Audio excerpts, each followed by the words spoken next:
Hello, everybody, and thank you for tuning in to episode number 79 of the Five for Fighting podcast. My name is Alec, your host, and this is the show where we focus on the players who drop the gloves and the fans who enjoyed watching them do it.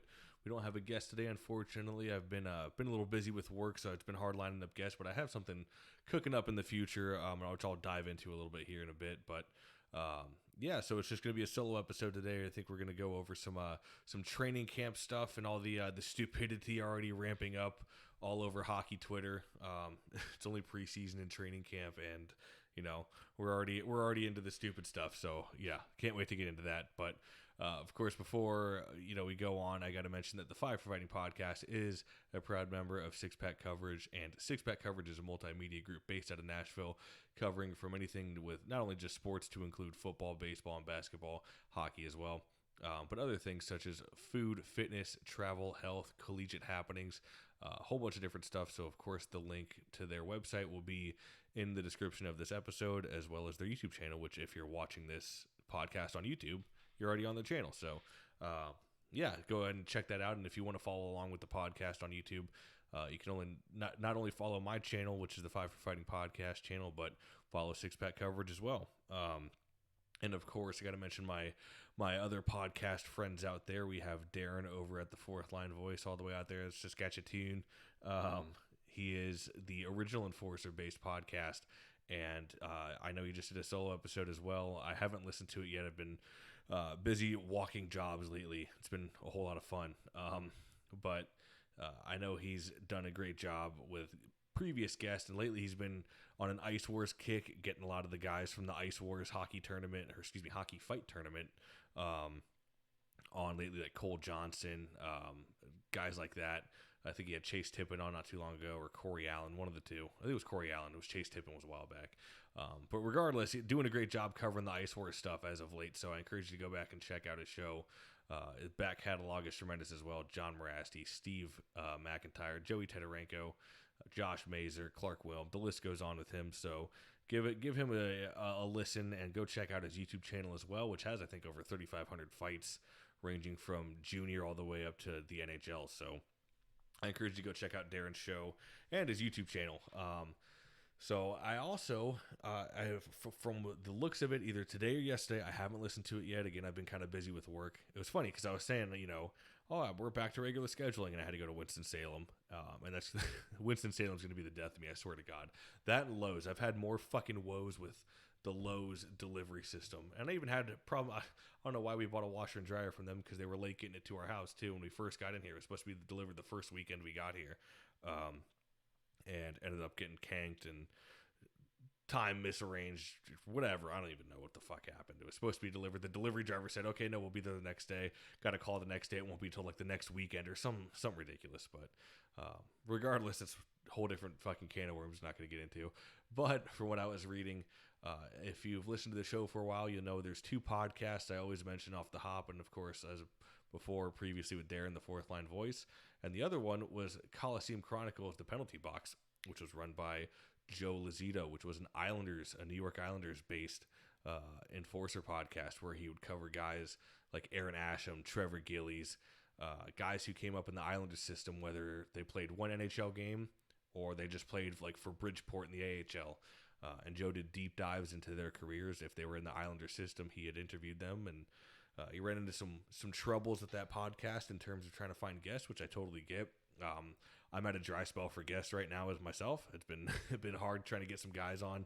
I've got some irons in the fire a little bit, but I don't think anything's crazy right now. So hopefully we can get a guest on in the future. But Joe has recently started the Nords Knuckles podcast, and as you can tell by the name of that, it is strictly a Quebec Nordiques enforcer-based podcast. And it's all interview-based, apparently. He's not going to do any solo episodes, I don't believe, from what I was reading. I'd have to double-check that. I've been all over the place the past couple of days. This past, the last half of last week and then the first half of this week are really hectic for me, unfortunately. So I apologize. One second, let me get a sip of water here. Somehow I still have ice in this damn thing. I tried to record it earlier while the wife was still at work. It makes it easier. Dogs were going crazy. Couldn't fucking do it. So I was like, yeah, no, not happening right now.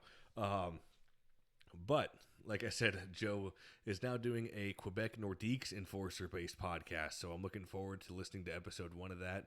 I kind of saved all my stuff because I know I'm going to have slower days at work later on this week, so I'd rather just listen to them then, so I could actually focus on it, because the entire time I'd be driving to Winston-Salem, I'd be going through emails or fucking going through calls. It's just been hectic, but yes, the Nordique Knuckles podcast, or the Nords Knuckles, one of the two. Nords Knuckles? That's right. Sorry, Joe. I know you're listening.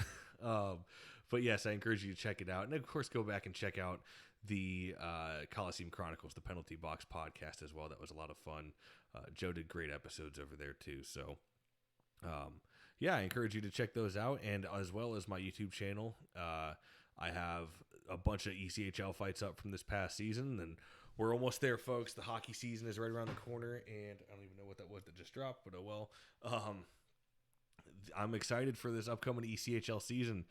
This is the first time in a long time I've been excited for a season. I think I went over that in my previous episode, which was the ECHL Arms Race, which was kind of covering some ECHL tough guy signings, which, by the way, another one that just recently got announced by the Rapid City Rush, Garrett Klotz. That man is back with the Rapid City Rush. It's funny, they actually announced it like auctioning off one of his jerseys, which, let me check. It's funny because people always say, tough guys don't, some people might not like tough guys. I'll tell you what, tough guy jerseys always go for the most. Believe me, I know from experience with bidding on Kyle Newber's military appreciation jersey. I'll tell you that much. So let me see here. Last I looked, this thing was up to like $2,000. So let me see here if it's closed yet or not. Got 12 bids on it. Yeah, still up to 12. There's 12. It's got 12 bidders on it. $2,000 for Garrett Klotz. So something tells me they like Garrett Klotz out there in Rapid City, and I'm sure the fans are excited for that, and I'm excited for that as well, to hopefully upload some Garrett Klotz tilts from this season. So, but like I was saying, yeah, go check out the YouTube channel. It is Five for Fighting Podcast. That's all you got to do is look it up. And I started uploading fights from this past season of the ECHL, and I started making a little bit of compilations. I think I'll do that this weekend because we got a lot of rain coming up from this hurricane. Thankfully, we're not in Florida anymore. But, of course, my wife's family and my family are down there, so, we'll be thinking about them, and hopefully everything goes well to all the people in Florida. And I made some good friends out there in Fort Myers, so Tommy, Brian, if you're listening, hope you guys are hunkering down for the hurricane, and hopefully Ian doesn't treat you too bad. I know typically it's not too bad because all the structures are pretty sound in Florida. They know how to hurricane proof them, but you never know. It's always that not knowing factor, right? So hopefully everybody down there, is safe. So thinking of you guys, and but anyways, yeah. So we are uploading some fight compilations of players. I did Travis Howe, Anthony Collins, Nico Blatchman. Did I do one more? I thought I did one more. I know I did the best of the ECHL, but I got to start making some more player compilation videos. So I think I'll do that with all this rain coming up this weekend, because it's not like we're going to have anywhere else to go. So it's supposed to be getting like the remnants of the hurricane, and it's all supposed to carry up here, and it's just supposed to be just like basically a flood this weekend. So it's going to be a lot of fun. 1 sec, sorry. A little thirsty. I was tend to the damn dogs, and they're just going crazy before, so a whole lot of fun. But like I said, what we will talk about today is going to be the training camp and the preseason kind of going on. And hockey Twitter is already bitching about it. How, I don't know. So basically, the way I see it, with training camp and preseason, this is a time for guys to prove their mettle. This is the time for them to show that they want to get a spot on the roster. And back in the day, that would mean fighting a lot. I mean, you go back to, I think it was it St. Louis Blues camp? I think when it was Tony Twist and Todd Ewan at the time, and basically they fought in training camp, and then they met each other in the elevator for the next day, and Twist was basically like, yeah, we're going to go again to Todd Ewan, and Ewan's like, no, we're not, and Twist is like, yeah, we are.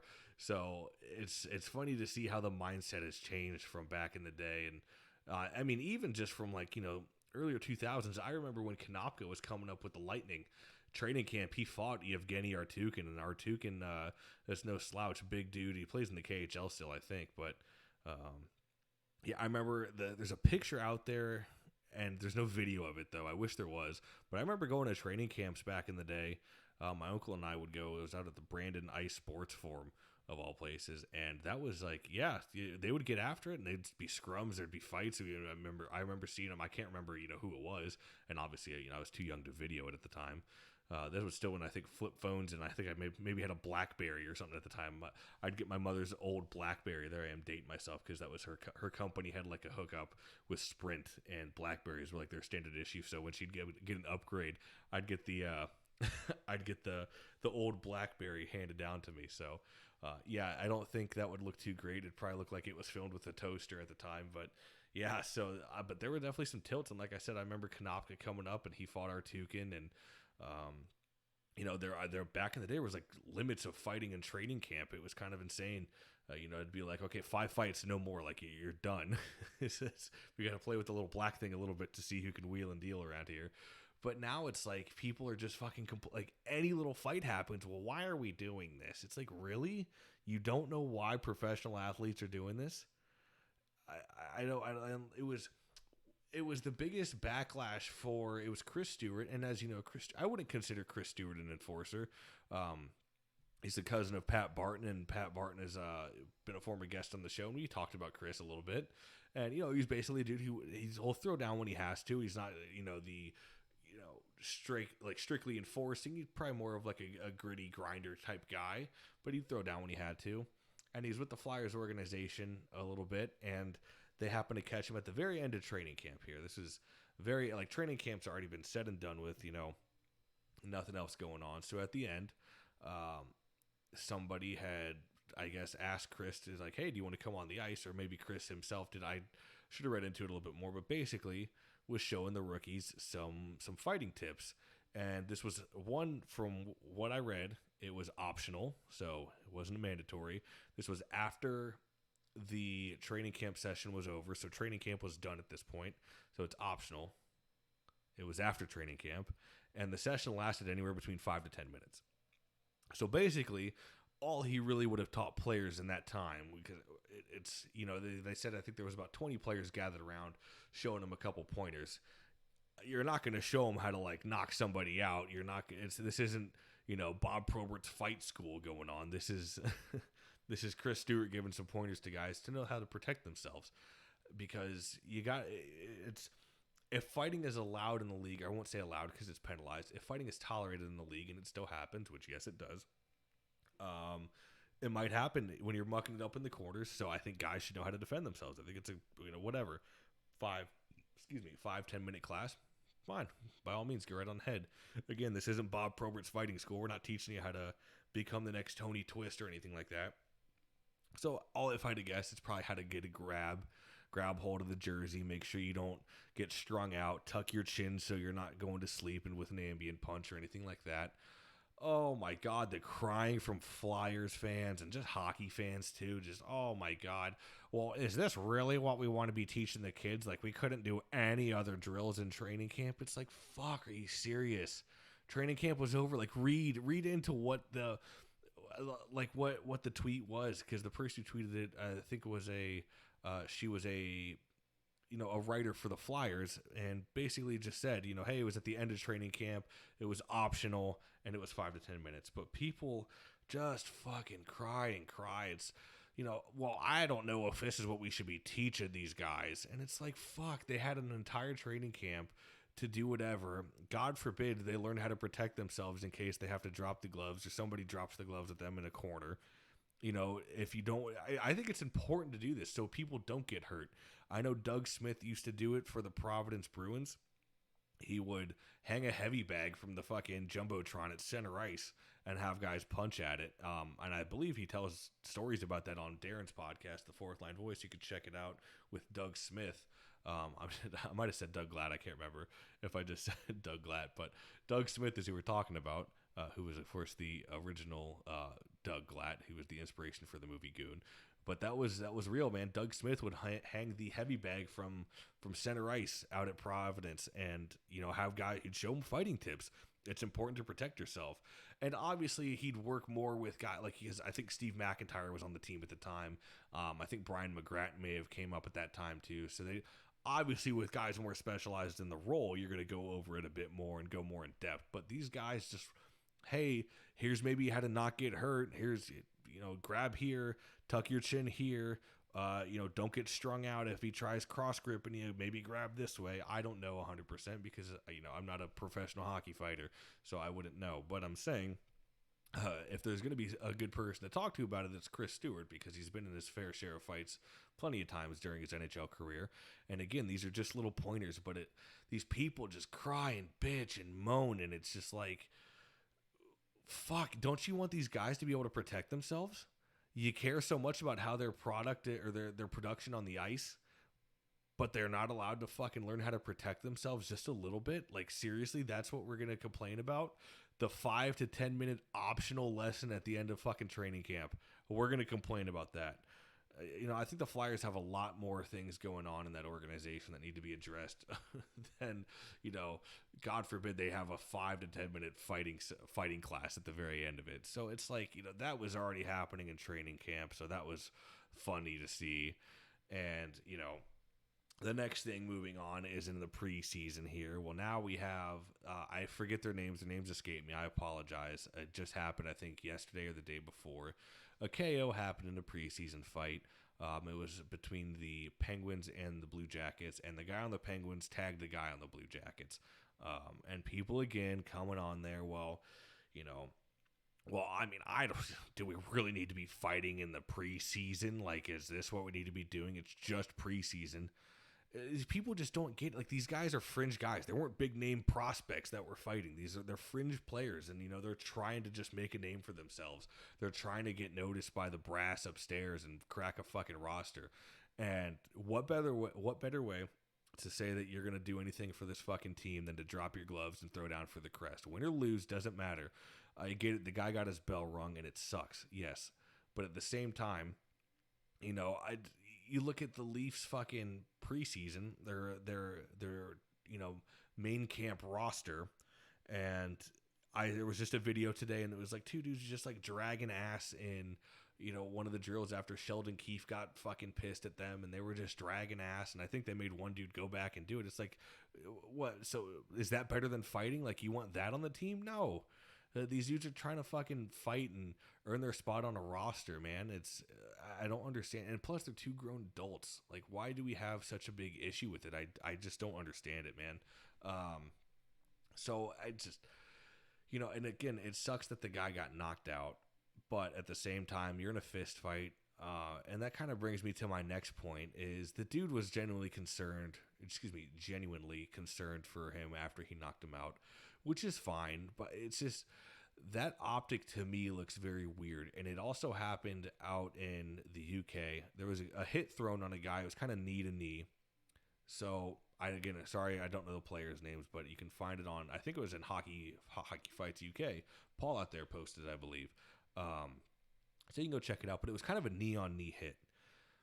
And so the guy goes up, challenges the guy who hit his teammate, and his teammate's in pain on the ground, knee on knee, whatever. So they go and they throw down and they fight, and the fight was nothing crazy. We're not talking it was Tasker Center, Probert Domi round 1 or nothing like that. It was nothing crazy. So they fight, and you'd think you're so mad at a guy that just did that to your teammate. But then they go and they shake fucking hands afterwards. It's like, what are we doing? Like, this to me looks foolish, and people eat it up. I don't understand why, and I know some people might not like this, but if you're in a fist fight, the whole point is to, like, you're trying to knock the other guy out. That's the point of a fist fight. And it was the same thing with the Penguins and the Blue Jacket guys who fought. I get it. You're concerned. You don't want to hurt your opponent. I get it. As terms of, like, you never want to end a guy's career. That's not your goal. You never want to cause them serious bodily harm. I get it. But at the same time, when you're throwing hands, you're not throwing to bake a cake. You're throwing to punch a guy in the face. It can happen. So I don't get where this whole thing started of this code. I shouldn't say I know where it started. It's when the code started coming around, and that's what it is now.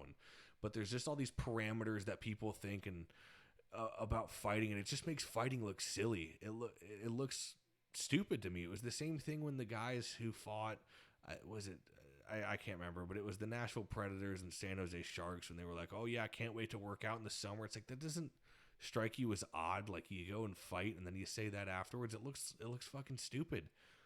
It's like, what are we doing this for? Why even fight then? And then on top of that, when that fight happened, they only threw like 2 punches. Nothing crazy happened. And it's like, why? Why did these? What was the point? Like, that to me makes fighting, that's the bigger mockery of fighting, not when you knock somebody out or showboat afterwards. But according to everybody else, that's not part of the code and blah blah blah. That's what makes fighting. You didn't see Bob Probert going. You just see Ewan asking Probert if he was okay afterwards. Did you see Probert asking Gary Nyland if he was okay afterwards? No. You just go to the box. That's what you were there to fight, and that was your job. The same thing with Twist. You didn't see Twist asking if you were okay afterwards. Fought his best man and knew he had a job to do. Talking with Nico Blatchman, fuck, he gets it. It's his role. It's his job. This is what he's there to do. He fought Kyle Newberry. He was roommates with him earlier in the season. But he fought him. Did he win? No, but he still went out there and threw down because that was his job. But that's what he does for his team. Like, that to me is what fighting is all about. And now it's just been turned into this. It's so much more romanticized than what it really should. It's at the end of the day, it is a fist fight on ice skates. It's people make it so much more deeper than it really needs to be. There's 2 reasons really you fight in hockey. 1, you're sending a message and you're defending a teammate or something. There, 2, you're really trying to swing the momentum. And I get when it's kind of a momentum fight and there's not as much hatred into it, and it's 2 guys kind of throwing down to get the momentum going and get the teams going on the bench. I get it. There's not that hatred factor during that fight, but at the end of the day, you still want to win. You still want to get the crowd into it and everything like that. So to see a guy go after a teammate of yours and then you fight him and then you shake hands with them afterwards, it just looks so stupid. I'm sorry, and I get people, I just love the sportsmanship. This is just what makes hockey great. It's like, no, that just looks fucking stupid. Like, why go drop the gloves in the first place? You're just giving the fucking anti-fight nerds fuel to the fire.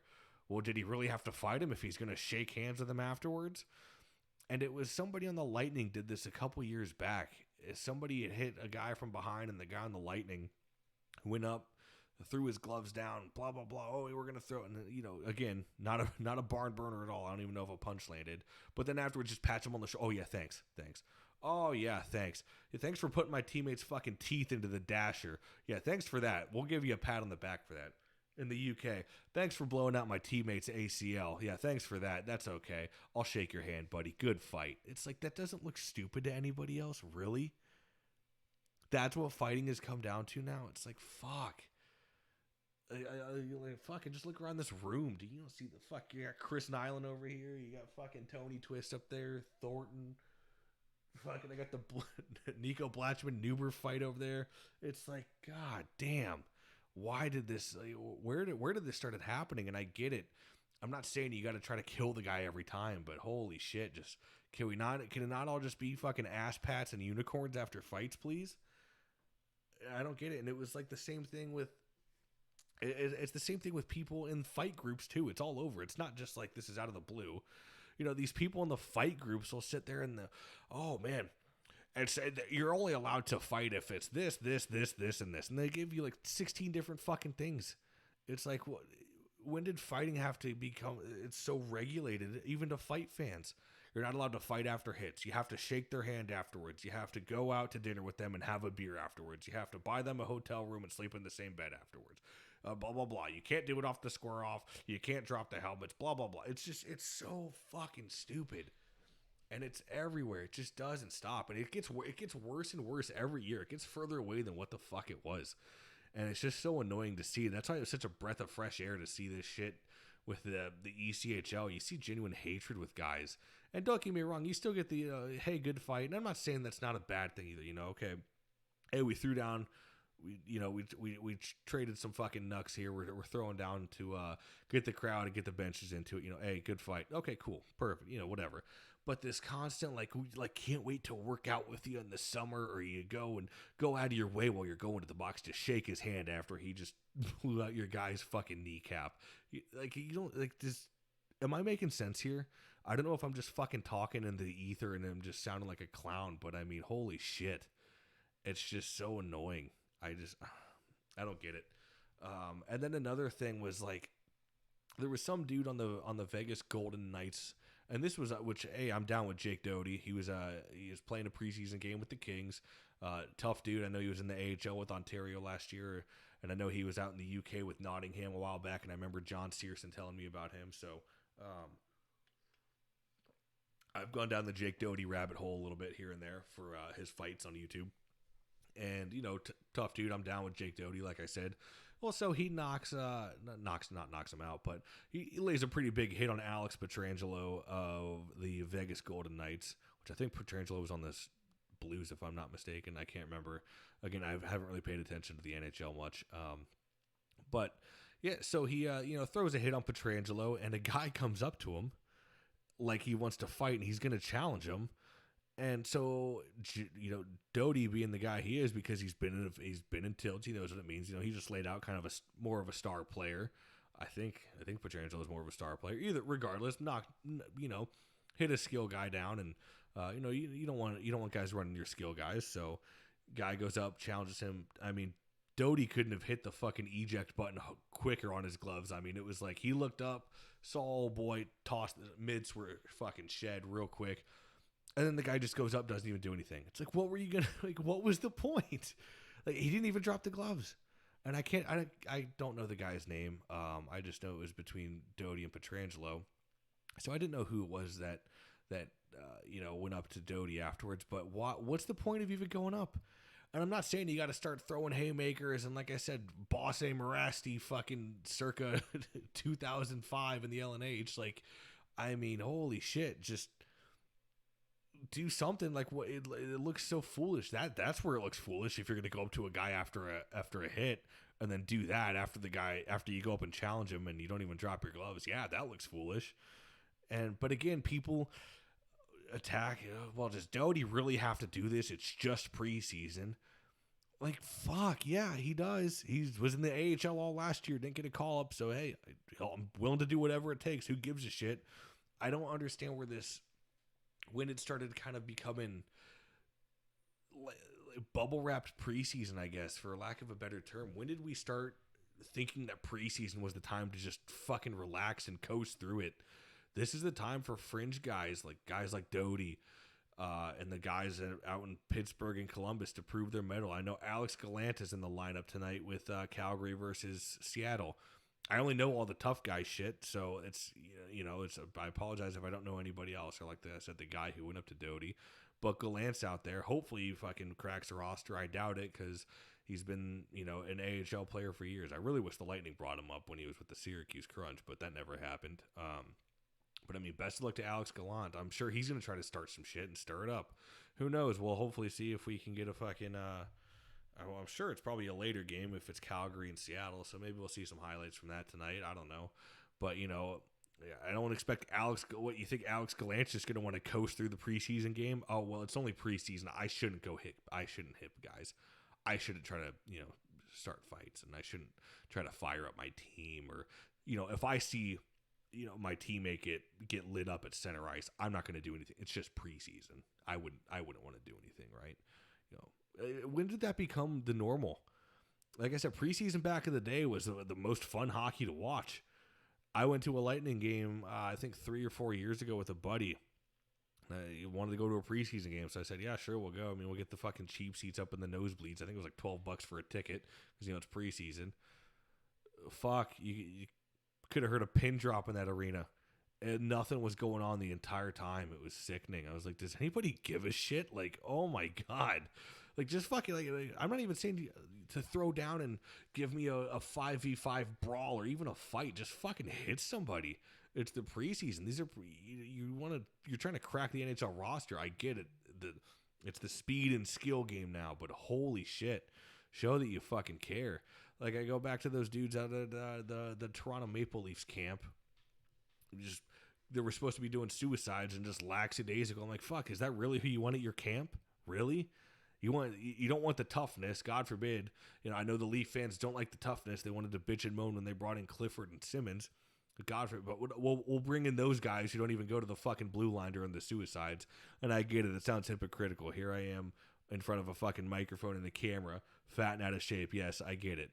But it's like, what are we doing here? You know, at one point, believe me, I was in a lot better shape, especially in the military. Believe me. And then you got, you know, Toronto Maple Leafs. They're playing fucking Katy Perry and God knows what else during fucking practice. It's like, and you guys wonder why you guys are so out of touch and why you don't win any fucking playoff rounds, is you're doing that shit.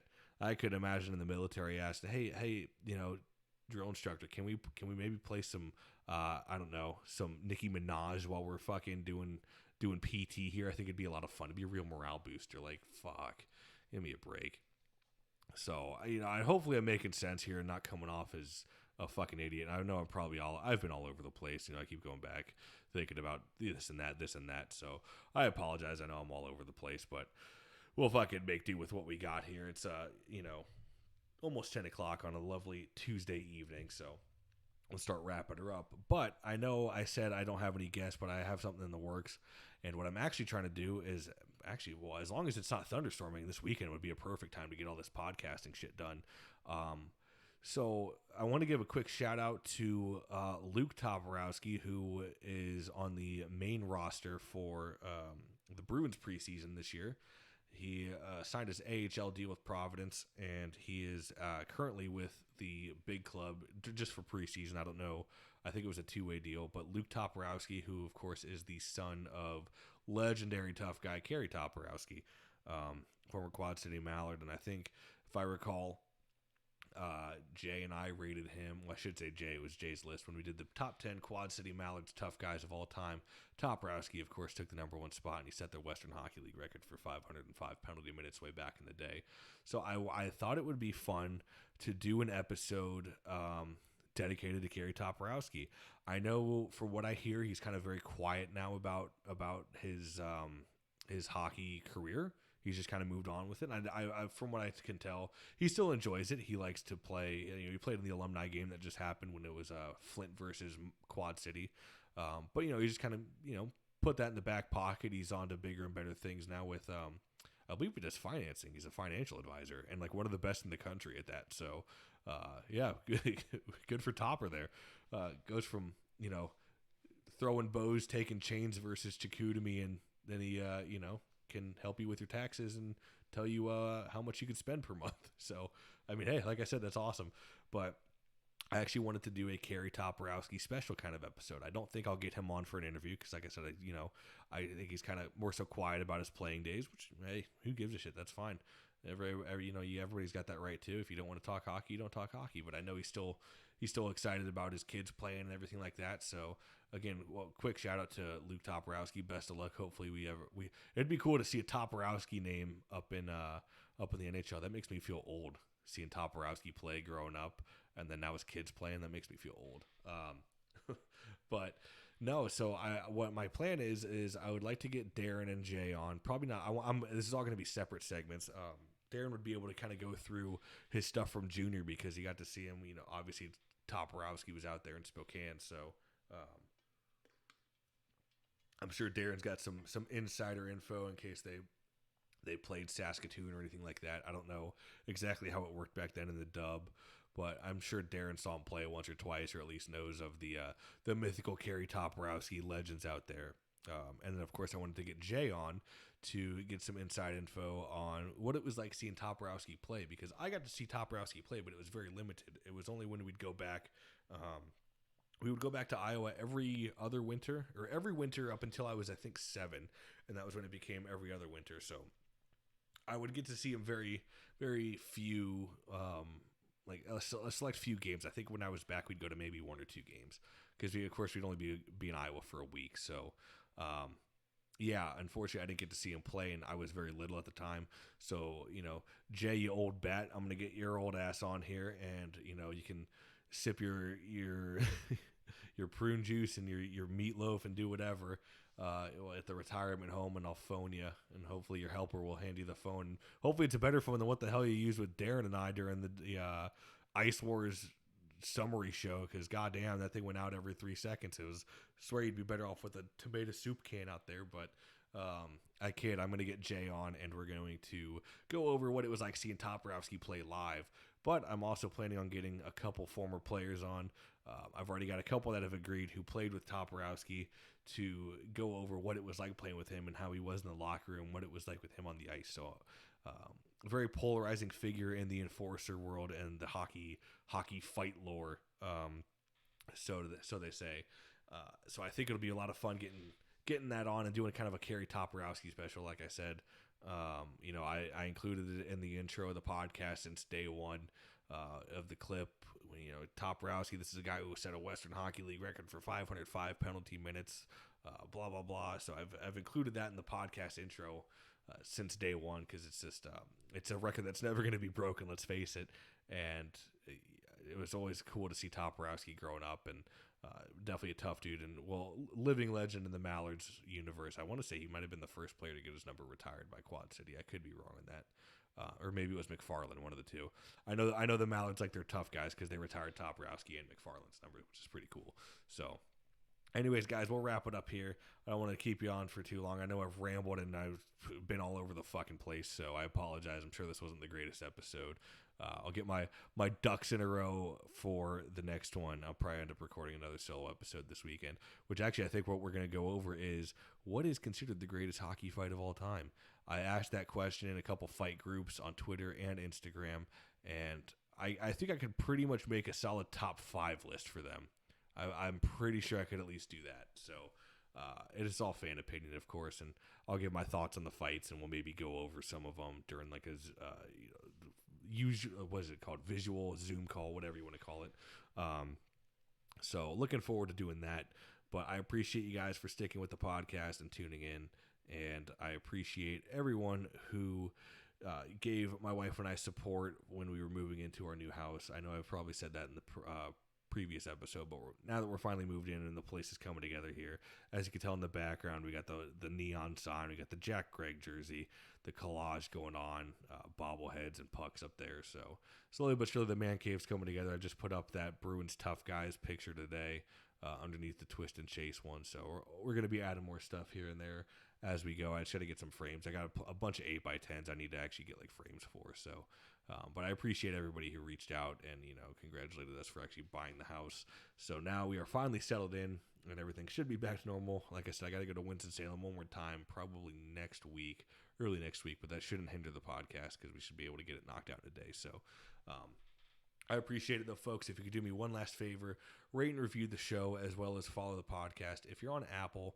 you can leave a 1-star, 5-star, whatever the case is. Or you could actually write a review out. Tell me what you think of the podcast. Love it, hate it. Motherfuck me. Tell me it's great. I've seen it all.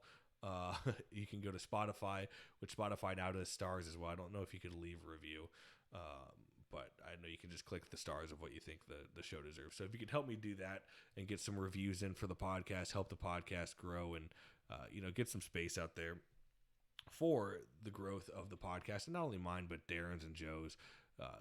Little fish in the big pond here, and we work our asses off on maybe not me with how fucking sporadic I've been lately, but Joe and Darren definitely do, and they deserve it a hell of a lot more than I do. So do me a favor and go rate and review their shows, and help us little fish grow in the big pond here. So, and follow the podcast on Twitter, Facebook, Instagram.